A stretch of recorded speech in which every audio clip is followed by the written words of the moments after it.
Es un pasaje que recitamos, es un pasaje que no sabemos de memoria, es un pasaje que citamos en los momentos de necesidad. Y el pasaje en sí no es muy largo, es muy corto, pero a la vez muy descriptivo y no tan fácil de vivir así como se dice o como se aprende. Filipenses capítulo 4, verso 13 dice la palabra del Señor: todo lo puedo en Cristo que me fortalece. Voy a pedirle al grupo que tome su lugar. Usted también puede tomar su lugar, gracias.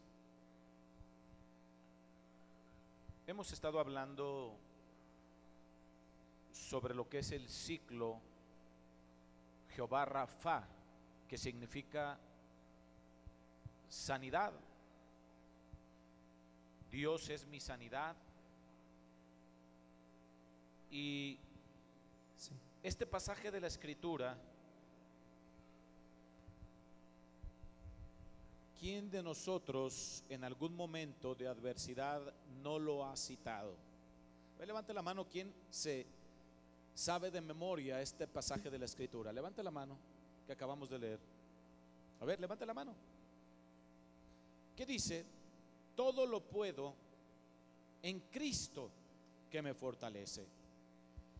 Y no hay duda que es una gran verdad, que todo lo podemos en Cristo. Y si Cristo no hubiese llegado a nuestra vida, lo he manifestado en muchas ocasiones, seríamos los más dignos de lástima de todos los hombres. ¿Por qué? Porque si Jesús no hubiese resucitado, no hay cristianismo. Así de sencillo. Y cuando vemos esto de todo lo puedo, ¿cuántas veces se nos han acabado las fuerzas y hemos dicho ya, no puedo dar un paso más? ¿O cuántas veces nos hemos sentido con tanta adversidad que hemos dicho, no puedo dar un paso más? Y efectivamente, no podemos hacer nada por nosotros mismos. ¿Cuántas veces hemos querido hacer las cosas de la manera que nosotros sabemos hacerlas y nos han resultado mal? ¿Cuántas veces hemos querido caminar en nuestras propias fuerzas y nos hemos frustrado, nos hemos cansado y prácticamente no queremos seguir adelante? Por eso yo digo que es una gran verdad. Y es un pasaje muy sencillo, pero que encierra una gran verdad. Todo lo puedo, pero cuando yo clamo a Cristo. Todo lo puedo cuando estoy conectado, cuando estoy sintonizado con Cristo. La palabra dice que fuera de Él nada podemos hacer. Fuera de Él no podemos llegar a ningún lado. ¿Y cuál es el objetivo que pretendemos alcanzar el día de hoy? Saber que si Jesús lo hizo, nosotros también podremos hacerlo. Por eso el mensaje de hoy es: tú puedes hacerlo. Y no hay duda que cuando leemos la Escritura nos dice que por cuanto Él va al Padre, cosas mayores haríamos.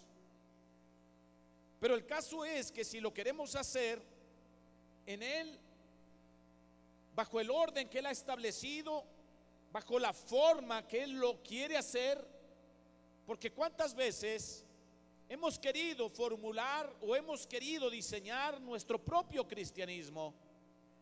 Tenemos un concepto erróneo de lo que es el cristianismo y lo hemos creado nosotros, donde podemos hacer tantas cosas, donde no es tan importante el reunirnos, donde le damos más prioridad a otras cosas, donde no cumplimos con nuestras responsabilidades como creyentes, donde no se demande tanto, porque no quiero trabajar, quiero irme poco a poco, donde no se me pida absolutamente nada, donde no tenga que rendirle cuentas a nadie. Es decir, hemos diseñado nosotros mismos un cristianismo o una forma de vida, si se puede llamar así, o un caminar que difiere totalmente a lo que dice la Escritura.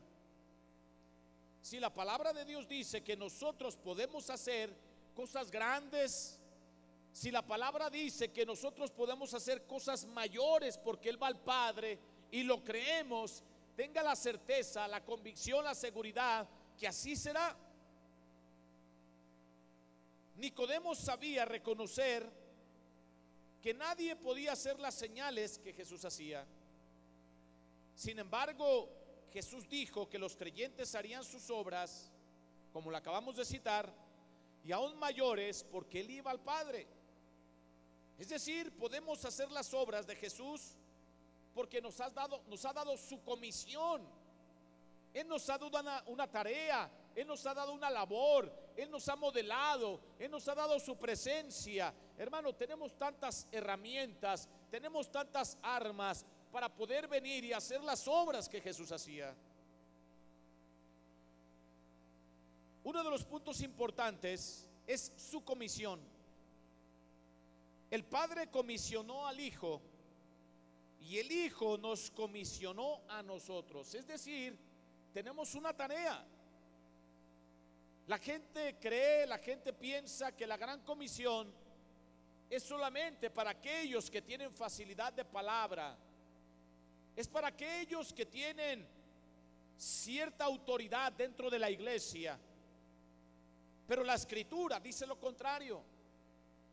La Escritura dice que Él nos comisionó, es decir, la gran comisión es para todo aquel que ha tenido un encuentro personal con Jesucristo. Id y predicad el evangelio a toda criatura, bautizándolos en el nombre del Padre y del Hijo y del Espíritu Santo. Pero no se queda ahí, dice, enseñándoles que guarden todas las cosas, y aquí yo estoy con vosotros todos los días hasta el fin del mundo.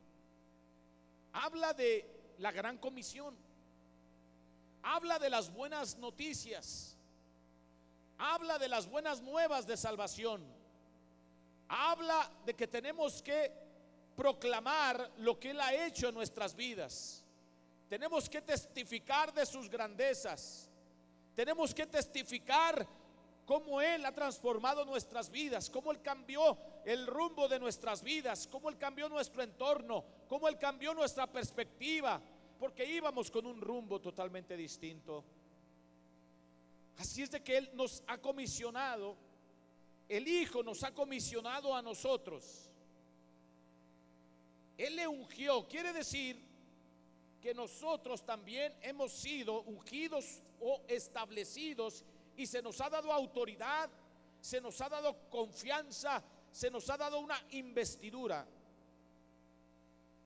Pero también no tan solamente le ungió, porque cada que el Señor te va a dar una comisión, también te va a dar una investidura, también te va a dar autoridad para que ejerzas ese trabajo, para que ejerzas esa comisión o para que ejerzas esa labor. ¿Cuál es el contenido de la comisión? Nuestra comisión es romper todo yugo del maligno por la unción del Espíritu Santo. Así lo dice en Isaías. Dice que Él pudre el yugo de esclavitud. Que ayudemos a aquellos que están en esclavitud. Yo creo que todos conocemos a alguien que es esclavo en alguna área de su vida. Todos conocemos a alguien que sea adicto a algo. Todos conocemos a alguien que esté esclavizado por el alcohol, por la droga. Todos conocemos a alguien que está esclavizado por la incertidumbre, que tiene temor, que tiene miedo de salir. Hay una esclavitud.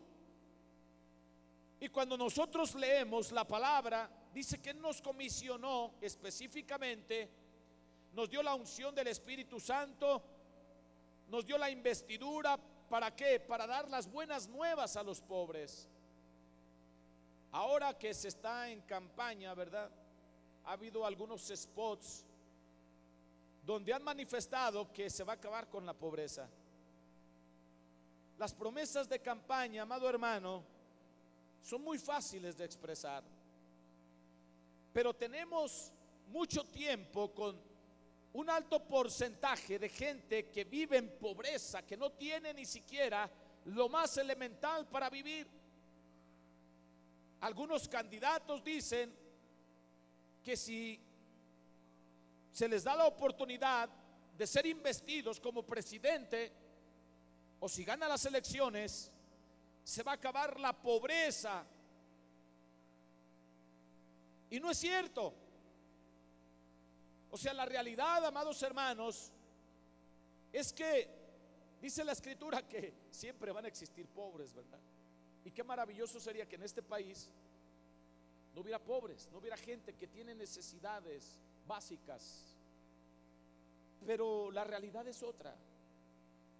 Entonces, el contenido de la comisión es dar buenas nuevas a los pobres. ¿Para qué? ¿Por qué? Porque eso puede cambiarles la condición de su vida. Un mensaje de un político o alguien que nos promete que vamos a salir de pobres no es así. La visión y Jesús te puede cambiar el rumbo, pero también te puede cambiar la vida y te la puede mejorar si tú lo crees. De hecho, nosotros hemos enseñado y le enseñamos ahí en su célula que Dios nos comisionó para enseñarle, porque la enseñanza, la visión cambia nuestra perspectiva y nos puede mejorar la vida, la calidad de vida en todos los sentidos, tanto en lo físico como en lo espiritual, como en lo material. Pero es necesario que lo creamos. Por eso es que tenemos la comisión de predicarle, darle la buena nueva al pobre, al que se le va y se le da una despensa, pero esa despensa tarde que temprano se le va a acabar. A lo mejor se le da un café o algo calientito ahora con el frío, pero eso se le va a acabar. Pero si tú le predicas y le compartes, puede salir de esa condición y su perspectiva va a ser transformada a tal grado que la visión va a cambiarle el rumbo, la palabra le va a cambiar el rumbo, Jesús le va a cambiar el rumbo. Por eso es que nos tenemos que dar a la tarea de predicarle a aquellos que son necesitados. Pero dice también la palabra, sanando a los quebrantados de corazón. Hermano, esos hay muchos, muchos quebrantados de corazón, muchos que tienen necesidad de refrescar su vida con algo totalmente diferente. Gente que vive en desesperanza, que están quebrantados y que no saben qué hacer. Y no tan solamente la palabra habla de los quebrantados de corazón, nos dice que tenemos que pregonar libertad a los cautivos, libertad a aquellos que están en el pozo de la soledad, en el pozo de la desesperanza. Que, amados hermanos, aún en medio de nuestros propios familiares, ya no vayamos con los vecinos. Conocemos a un familiar cercano que está pasando por momentos de adversidad, y tenemos que decirle que el Señor puede liberarlo de esa cautividad, de esa esclavitud, de esa desesperanza.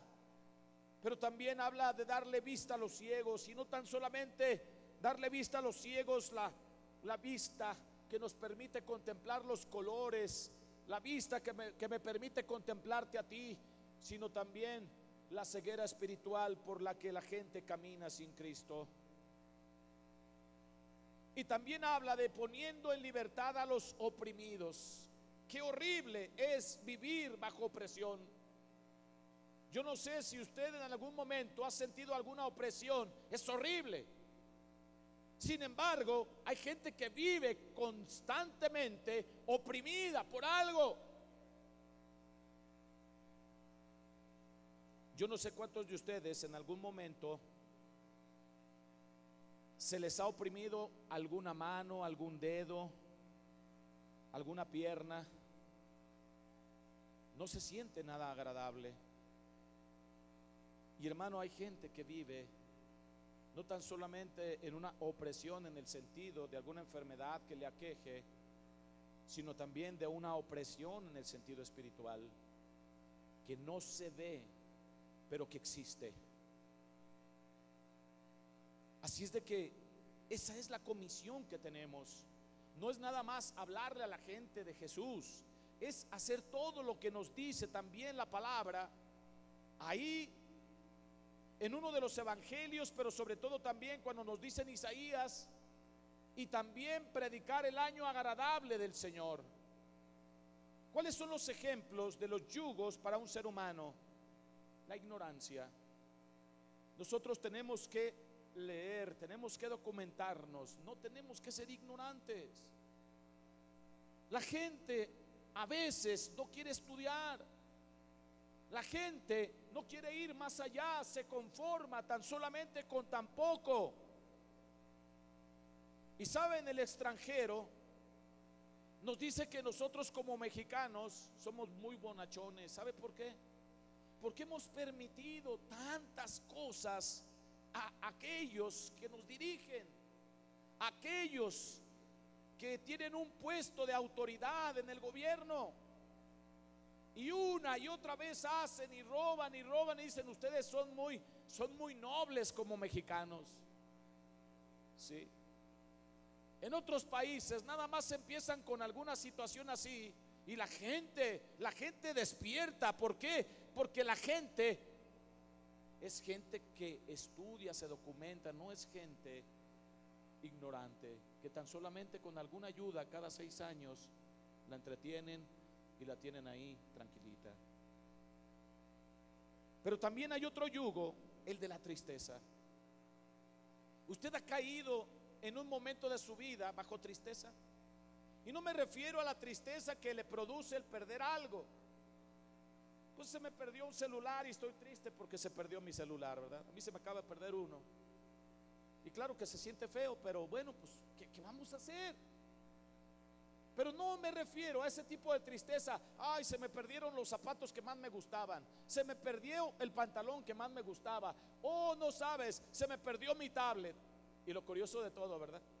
Lo que siempre le sucede a todo creyente que es fiel a Dios: se encuentra un celular y le hablan y lo regresa, y eso es bueno.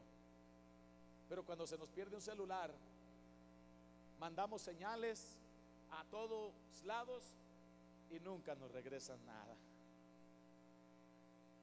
Yo mandé y dije: ¿saben qué? Ahí tengo documentos importantes, por favor, se te va a recompensar. Por favor, mira, es importante, tengo mucha información. Y mire, a veces la verdad, el aparato no duele tanto, toda la información que tiene uno ahí importante. Pero ni se dignaron en siquiera mandar una pequeña señal de que fueron tentados, así como para decir: sí, lo voy a entregar. No. Acaba de salir en las noticias que una persona se encontró $5,000 y lo regresó. Eso es bueno, ¿verdad? Algunos dirían: ay, Señor, gracias, tú conocías mi necesidad. No, no. Tenemos, amado hermano, no me refiero a ese tipo de tristeza momentánea, sino gente que vive en tristeza continua, que no le ve rumbo a su vida. Es desesperante esa tristeza que no sale absolutamente con nada, que solamente el Señor la puede quitar. Dice: yo he cambiado tu lamento en alegría. Pero también otro yugo es la enfermedad. Yo creo que tenemos que reflexionar en torno a nuestras vidas, porque mire, de verdad yo estoy agradecido con el Señor por todo lo que Él me ha permitido vivir. Y ahorita tengo una situación personal crítica. Mi hermana, poco mayor que yo, fue introducida al quirófano hace unos momentos, pero ella ya se le diagnosticó fase terminal. De hecho, cuando nos hablaron nuestras hermanas, nos dijeron: ¿sabes qué? Esto es cuestión de días, semanas. No lo sabemos, pero así nos dieron el diagnóstico. Mis hermanos que viven en Estados Unidos ya están en Guadalajara, y no hay duda que eso produce una gran tristeza. ¿Por qué? Porque Esa hermana era una hermana muy trabajadora. Trabajó toda su vida desde que yo tengo uso de razón. Es de las mujeres es la mayor, pero no es la mayor de la familia, porque hay otro hermano todavía mayor.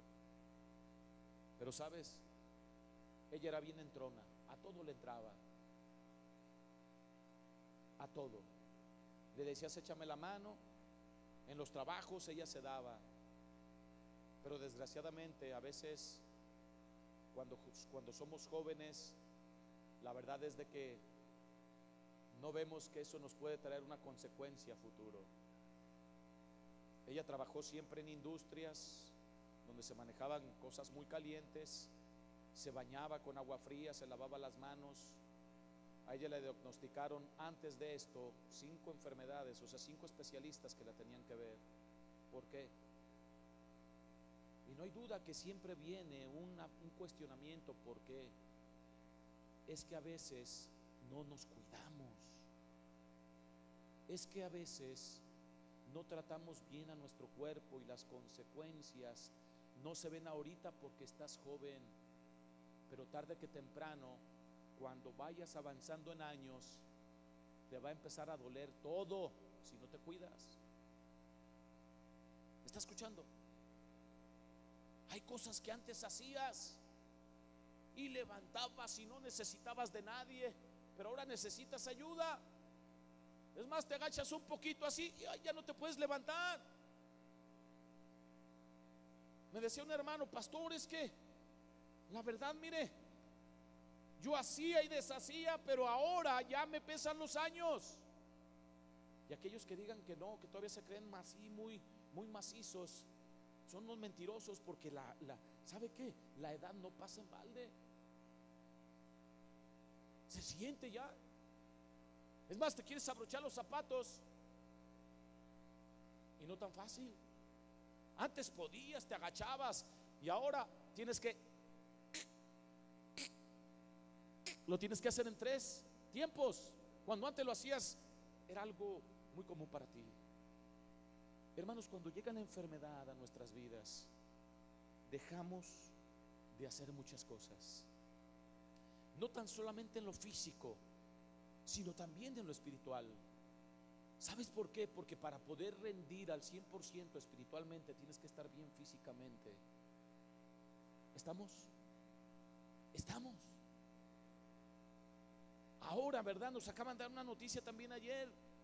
La esposa del pastor de Pachuca, ¿verdad? Estaba en un grito porque le dolía todo, desde la punta de los cabellos hasta la punta de los pies. Y a veces son cosas que vienen repentinas, o a veces traemos una genética que nos persigue y no nos cuidamos, aun cuando lo sabemos. Veníamos deliberando y hay una línea por donde vienen ciertas enfermedades por parte de los Herrera, y hay otra línea que viene por parte de los Íñiguez, y hay una línea por parte de alguno de sus familiares, de su papá, de su abuelo, que probablemente se manifiesta en una generación, pero en otra no se manifiesta. Pero hay una predisposición y por ello tenemos que cuidarnos. ¿Me está escuchando? Porque mire, mientras no nos duele nada, todo maravilloso, pero ¿qué tal cuando ya empieza a dolernos algo? Y la pregunta aquí es, ¿a usted le duele algo? A ver, levante la mano los que les duele algo. Mire, ya ve, un gran porcentaje, ¿sí? Algunos les duelen hasta los cabellos. El poco pelo que tiene les duele. Hermanos, tenemos que cuidarnos, porque cuando la enfermedad llega, nos hacemos dependientes de alguien más. Y si fuiste independiente toda tu vida, oh, qué terrible es el tener que depender de alguien. Yo llegué al momento en que dependía de alguien que me diera de comer, y qué feo es, porque yo lo de menos, se me antoja un nopal, lo hago. Se me antoja una torta ahogada, la hago. Se me antoja un muriel, lo hago. Se me antoja un pastel, lo hago. Pero no podía hacer nada, no me podía ni mover. Alguien me tenía que ayudar. Y mire, le voy a decir algo. Hay gente que lo hace de todo corazón, pero hay gente que después se le hace una carga. Bueno, se le hace una carga, ¿sí? Por eso es, hermanos, que tenemos que cuidarnos. Claro que va a llegar el tiempo para todos, pero no lo adelantemos. No lo adelantemos. Cuidémonos.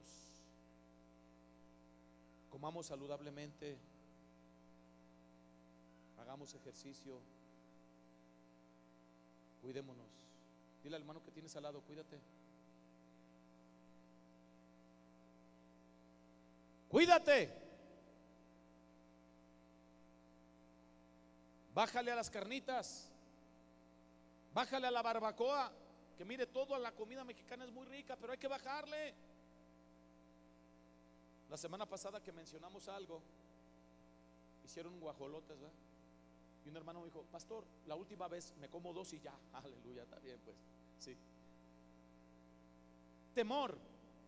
No tan solamente la enfermedad es un yugo, sino el temor, el estar viviendo bajo constante temor.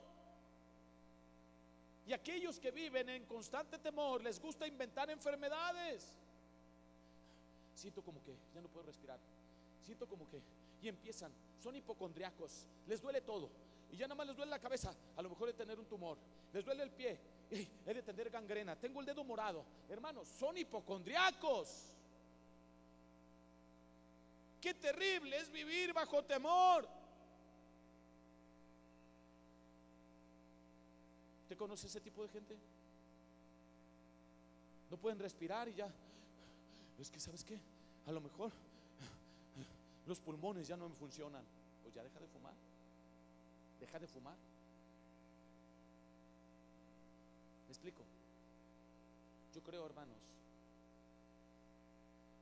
que dice la palabra que Él no murió para que nosotros vivamos bajo temor, sino para que vivamos con dominio propio, para que no vivamos esclavizados de que a lo mejor si salimos nos va a pasar algo. Todos estamos expuestos, todos. Otro yugo son las obras de las tinieblas. El que nos hayan entregado algún santo, el que nos hayan entregado o hayan hecho algún pacto, alguien lo haya hecho por nosotros. Y lo que es la opresión. Todo yugo en la vida del hombre es producido por la obra del enemigo, pero Cristo vino a deshacer las obras del diablo, y con la unción del Espíritu Santo, que es poder para romper todo yugo de esclavitud. Eso es posible para el que cree. Eso es posible para el que cree en la autoridad de la palabra. Pero el Señor no nada más nos dio una comisión, sino que también nos dio su modelo. Jesucristo hacía sanidades en presencia de sus discípulos. ¿Por qué? Esto tenía 2 propósitos principalmente. Número 1 era para que creyesen en Él. La Biblia dice que el Verbo se hizo carne y habitó entre nosotros, mostrando su gloria. Y eso era uno de los propósitos, que ellos vieran, que ellos pudiesen ser testigos oculares de cómo hacía Jesús las cosas. Esta gloria fue mostrada a través de estas señales de poder para fe, también para que crezcamos en fe. Los discípulos tuvieron el privilegio de ver estas señales y creyeron. A nosotros nos fue enseñada la palabra escrita para que también creamos. ¿Usted no cree que los discípulos se impresionaban cuando veían que Jesús hacía milagros? Por ejemplo, aquel cuadro donde dice que alimentó a 4,000 sin contar a las mujeres y a los niños. ¡Qué milagro! ¿Cómo es que se multiplicaron esas cestas? ¿Cómo es que partió el pan y lo repartió? Mire, él no lo repartió, él enseñó, le dio a sus discípulos y dice que los discípulos se lo dieron a la multitud. Qué maravilla es el ver a una multitud hambrienta, pero como Jesús hizo un milagro como esos. Cualquier persona se impresionaría, pero no tan solamente fue el único milagro que él hizo. Cuando él levantó a Lázaro, cuando Lázaro dice ya apestaba, ¿qué es lo que haces cuando,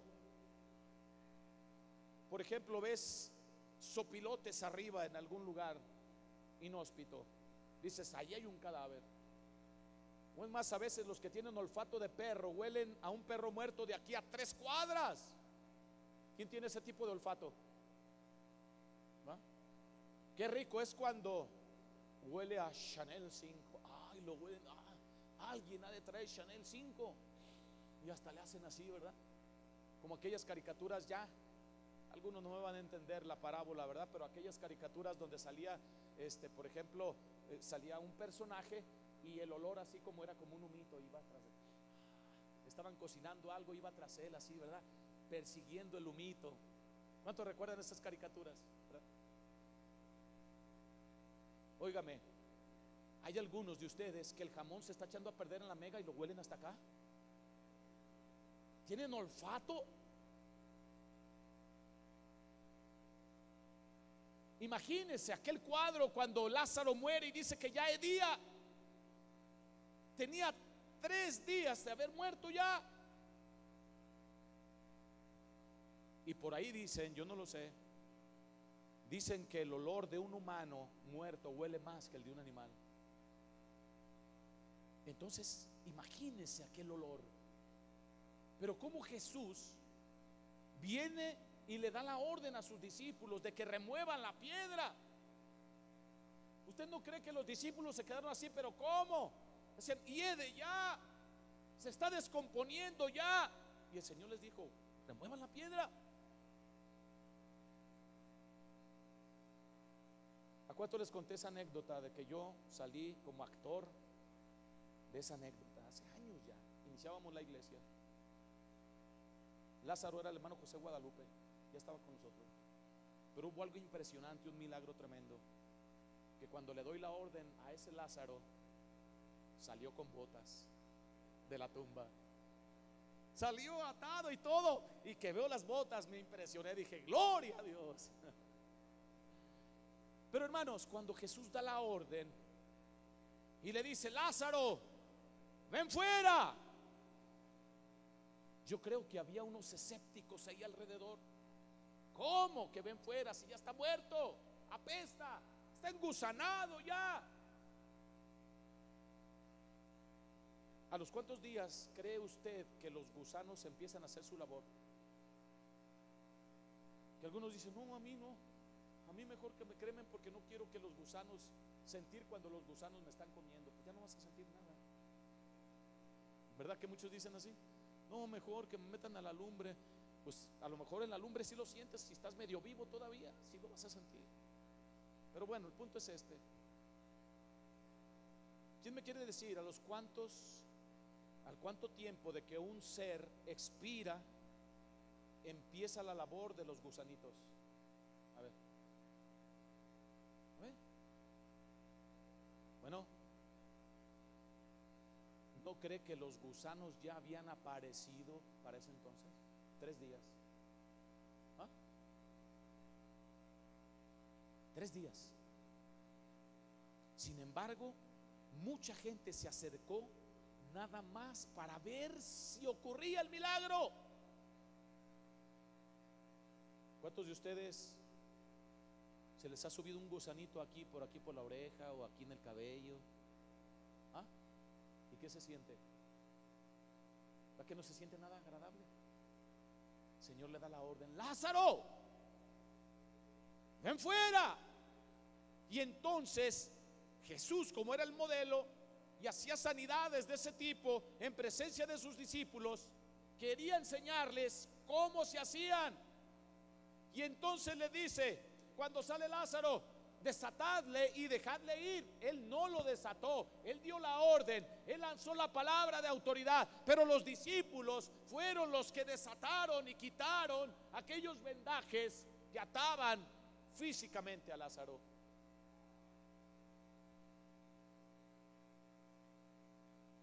El Señor siempre se ha manifestado como un modelo para que hagan las cosas como Él. Jesucristo es el maestro y modelo de nuestras vidas y ministerios. Él nos da los pasos para poder imitarlo. Jesús enseñaba lo que hacía y nos dejó ejemplo para que sigamos sus pisadas. Él mostró. Él no nos deja una laguna ahí para ver cómo se hacen las cosas. Él ha dejado establecido en su palabra cómo se deben de llevar las cosas. Se recuerda cuando aquellos discípulos lanzaron la red y dice: Señor, hemos estado toda la noche pescando y no hemos pescado nada. Y el Señor les dice uno de ellos: mas ahora en tu nombre lanzaré la red. El Señor nos deja un modelo de cómo hacer las cosas, pero a veces nosotros queremos hacerla de manera diferente. Cuando ellos lanzaron la red, dice que la red se rompía porque la segunda vez lo hicieron de la manera correcta. A veces quieres hacer tú las cosas de manera diferente, pero Jesús ya dejó establecido, porque Él mostró cómo, porque Él capacitó, pero también Él envió. Y cuando Él envía, respalda. Número 3, su presencia. La promesa de Cristo nos garantiza su presencia. Él dijo: no os dejaré huérfanos, vendré a vosotros. ¿Usted se ha sentido huérfano en algún momento? ¿Ah? Yo podría decir: bueno, ya no tengo papá, ya no tengo mamá, soy huérfano. ¿No? Tengo una gran familia, tengo a Jesús, ¿no? Pero no hay duda que hay algún momento donde nos hemos sentido huérfanos, como que nadie está con nosotros. Y el Señor dice: no os dejaré huérfanos, vendré a vosotros. En el Antiguo Testamento Dios le dio una promesa a Josué cuando era enviado a hacer una gran obra. Y esto es lo que el Señor le dice: como estuve con Moisés, estaré contigo. No te dejaré ni te desampararé. Ahora Jesús nos dice lo mismo a nosotros: yo estaré con vosotros todos los días hasta el fin del mundo. Yo estaré contigo todos los días hasta el fin del mundo. Es una promesa. No te dejaré ni te desampararé. Aunque todo el mundo te diera la espalda, yo no te voy a dejar, pero tampoco te voy a desamparar. Es una promesa que el Señor Jesús nos hace a nosotros. Su presencia nos garantiza el éxito, porque dice que solamente en su presencia hay plenitud de gozo. Su presencia nos conecta con el cielo. Su presencia nos garantiza que siempre habrá una respuesta de su parte. Su presencia de éxito estará con nosotros a través del Espíritu Santo. Dice que el Espíritu Santo está con nosotros, en nosotros y sobre nosotros. Según Hechos 1:8, la presencia del Espíritu Santo en nosotros está con dos propósitos: recibir poder, pero también ser testigos. ¿Cuántos de los que están aquí realmente quieren ser testigos? A veces como que olvidamos el hecho de cuál es la razón por la cual tenemos al Espíritu Santo con nosotros. Oiga, ¿se ha preguntado usted que el Espíritu Santo, que es santo, esté en mí? Voltea a ver a su hermano. A ver, voltea a ver a su hermano. Aunque lo dudes, el Espíritu Santo está en ella o en él. Pero es que tiene unas actitudes bien feas. El Espíritu Santo está ahí. Es que tiene unos arrebatos bien feos. El Espíritu Santo está ahí. Es que a veces hace unos megapanchotes. El Espíritu Santo está ahí. Es que a veces patalea y manotea bien feo. Ahí el Espíritu está. Que lo tengas contristado y que no le des el lugar es otra cosa, pero el Espíritu Santo está ahí. ¿Ah? Bueno, se quedó así como incrédulo, así como que diciendo: el Espíritu Santo estará aquí en este, si ni me da el gasto. ¿Estará el Espíritu Santo ahí? Si ni paga lo más elemental.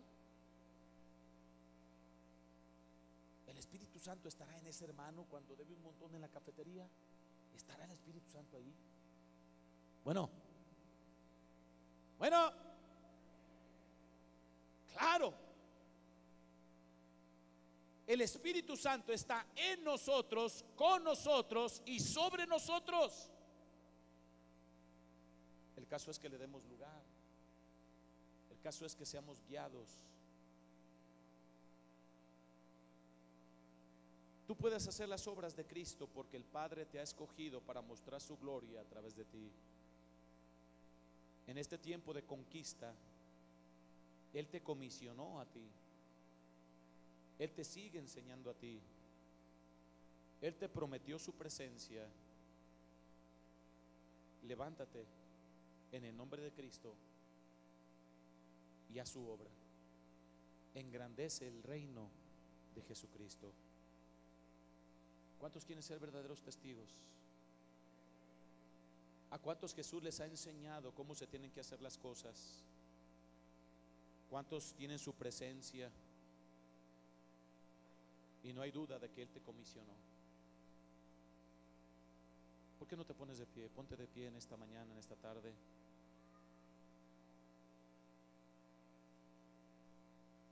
Ponte de pie. Mientras nuestros hermanos del grupo pasan aquí al frente, estos 3 puntos son muy importantes en la vida de todo creyente. Jesús nos ha modelado, nos ha enseñado cómo hacer las cosas. Jesús nos ha comisionado, pero también nos ha dado su presencia y nos ha dado su autoridad, con el propósito de que seamos testigos, de que comuniquemos lo que Él ha hecho en nuestras vidas, en nuestras familias, en nuestro entorno, a nuestro alrededor. Si tú quieres ser un verdadero testigo y te identificas con estos puntos de modelaje, de la comisión que nos dio, de su presencia, de su autoridad, pasa aquí al frente. Queremos orar, queremos que el Espíritu Santo nos envuelva, nos sature, nos llene. Queremos que el Señor tome el control de nuestras vidas, que el Espíritu Santo nos guíe toda verdad. Ven a Jesús y dile que tú necesitas un toque.